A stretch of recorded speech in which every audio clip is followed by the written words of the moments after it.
everyone, it's JRCuber. This is going to be a review on the LanLan 4x4 Octahedron puzzle. Now this is a very interesting cube, and so pretty much what this is this is an octahedron. An octahedron looks like this, and it has 8 sides with 8 colors. And what's really interesting about this one is with the different sides, there's nothing that connects the pieces to each other. So the pieces, when you do these types of moves here, you can just make it's always solved. And so what makes it more difficult than a normal 4x4, because this is actually just like a 4x4. You have 1, 2, 3, 4 layers.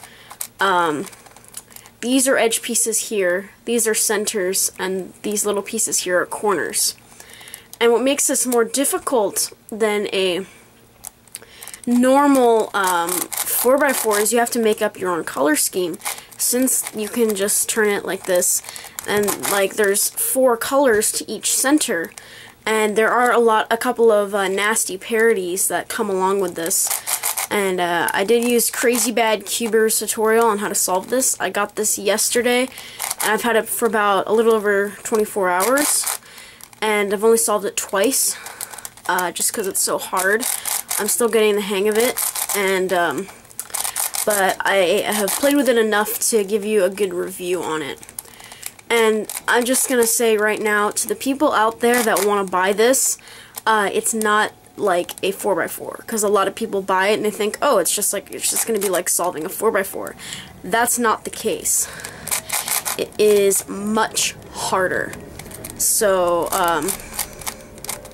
definitely much harder, because since there's only 1 color to each edge, and there's 2 edges, and then they can be split up. It really you really have to skew your perspective, and it's really easy to get lost.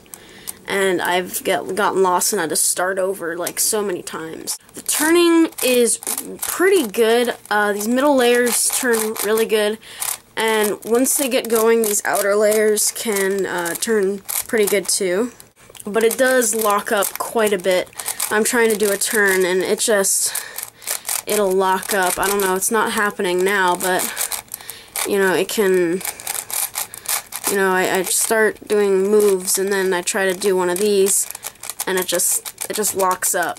And you really have to try, and it takes a while to get it to turn. And those lockups can be really annoying when you're trying to do an algorithm. So the quality of it isn't that great, you know. It uses the Rubik's 4x4 mechanism. So that's pretty much why. I mean, piece-wise, it just looks like. Get a close-up focus.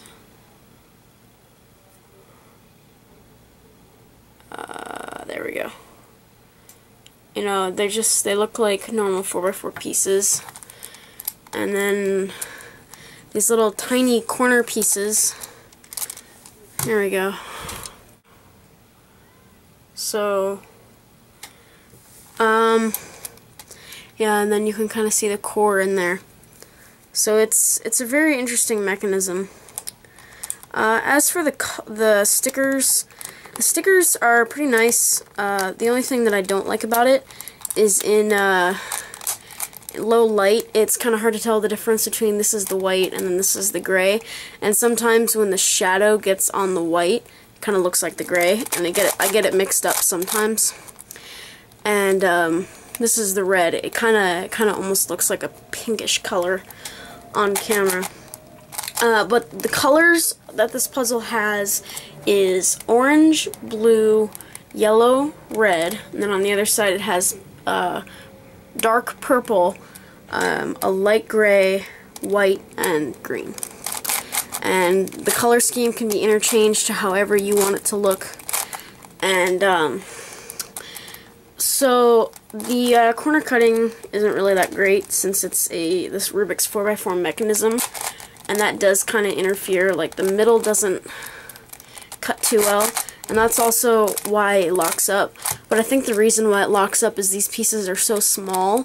They just the tip of it, this tip right here, gets caught on the tip of this piece here. and so it gets locked up, and it's kind of annoying. And so now for a size comparison, here it is compared to a standard 3x3. Turn it up like this. You can see the comparison there. 3x3 is about 1/2, maybe a little more than a half of this. And this is a Shangsha 4x4 version 2. And that's what it looks like. It's not, the Shangsha 4x4 isn't too much bigger than the 3x3 anyway. So, yeah. So that's all I really got to say on this. I'd say if you want a challenge, if you're looking for a challenging puzzle, yeah, definitely I'd go for this. It's not too expensive. You can find it on multiple places. This is sold on the HK Now store. I bought it on Amazon. There's lots of places that sell it. So, yeah, that's all I gotta say. Thanks for watching, guys. I really hope you guys enjoyed this video. If you did enjoy it, give it a thumbs up. So thanks for watching. Bye.